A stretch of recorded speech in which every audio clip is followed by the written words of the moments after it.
എൻ്റെ പുതിയൊരു വീഡിയോയിലേക്ക് ഞാൻ നിങ്ങളെല്ലാവരും സ്വാഗതം ചെയ്യണം. ആദ്യം തന്നെ എല്ലാവർക്കും എൻ്റെ പുതുവത്സര ആശംസകൾ നേർന്നുകൊണ്ട് ഞാൻ ആരംഭിക്കുന്നു. എനിക്ക് ഈ ചാനൽ തുടങ്ങുമ്പോൾ എനിക്കൊരു 2 ലക്ഷ്യങ്ങളുണ്ടായിരുന്നു.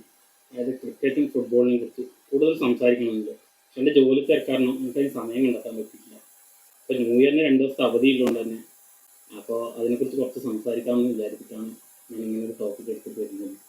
എന്നിട്ട് എൻ്റെ ടോപ്പിക് പറഞ്ഞു കഴിഞ്ഞാൽ നമ്മൾ IPL കാണുന്ന കുറേ ആൾക്കാരുണ്ടാവും. ഇപ്പോൾ IPL കിരീടം നേടിയ കുറേ കളിക്കാരും ഇതുവരെ ആ കിരീടം കൈപ്പിടിയിൽ ഒതുക്കാൻ പറ്റാത്ത കുറേ കളിക്കാരുണ്ട്.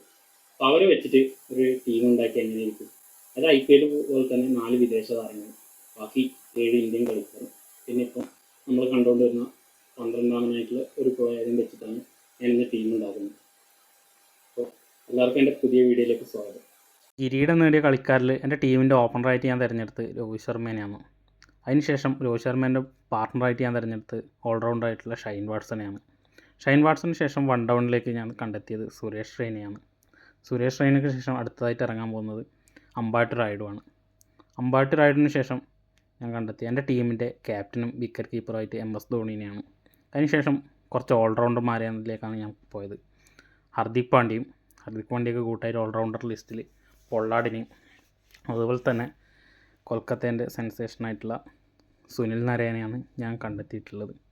പിന്നെ ബൗളിംഗ് ഡിപ്പാർട്ട്മെൻറ്റ് സ്പിൻ ബൗളിങ്ങിന് ചുക്കാൻ പിടിക്കാൻ വേണ്ടി ഹർഭജൻ സിംഗിനെയും പേസ് ബൗളിങ്ങിന് കുന്തമുനായിട്ട് 2 ആളെയാണ് ഞാൻ തിരഞ്ഞെടുത്തത്. ഒന്ന് മലിംഗയും അതുപോലെ തന്നെ ഒന്ന് നമ്മുടെ ഇപ്പോഴത്തെ സെൻസേഷനായ ബുംറയാണ് എൻ്റെ ടീമിൽ. പിന്നെ 12ാമനായിക്കൊണ്ട് തന്നെ ഞാൻ തിരഞ്ഞെടുത്തത് സൂര്യകുമാർ യാദവിനെയാണ്. അപ്പോൾ ഇതിൽ ഏറ്റവും കൂടുതൽ കിരീടങ്ങളിൽ ഭാഗമായ 2 പേരാണ് രോഹിത് ശർമ്മയും അമ്പാട്ടി റായിഡും. 6 വീതം കിരീടങ്ങളാണ് ഇവർ 2 ആളും നേടിയത്. അതുകൊണ്ട് തന്നെ ടീമിൻ്റെ വൈസ് ക്യാപ്റ്റനായിട്ട് ഞാൻ തിരഞ്ഞെടുത്തത് രോഹിത് ശർമ്മേനെയാണ്.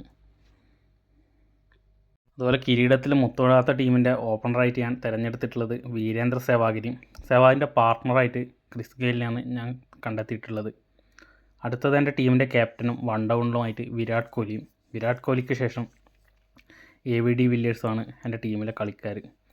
അതിനുശേഷം എൻ്റെ ടീമിനൊരു വിക്കറ്റ് കീപ്പറും ഒരു ബാറ്റ്സ്മാനായിട്ട് ഋഷഭ് പന്തിന് ശേഷം ഓൾറൗണ്ടർമാരായിട്ട് ഞാൻ കണ്ടെത്തിയിട്ടുള്ളത് ഇർഫാൻ പത്താനും കൂട്ടായിട്ട് അടുത്തൊരു ഓൾറൗണ്ടർ എന്ന് പറയാൻ സ്റ്റുവർട്ട് ബിന്നിനെയാണ് ഞാൻ ടീമിൽ ഉൾപ്പെടുത്തിയിട്ടുള്ളത്.